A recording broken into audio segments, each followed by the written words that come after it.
Hello guys, in this video I'm going to show you how can you set the theme in the Apple Music application. The first thing you need to do is enter the app. After you are in the home page, you should look at the top of your right corner and there you will see three dots. Press on that and here you should press on the first option, which is settings. After doing so, you can see here under the display options category the theme. Press on it and you can see that by default it is in the system default and you can change it to either dark or light.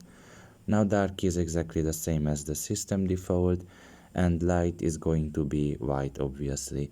So you just need to press on it and you can see that it will instantly change.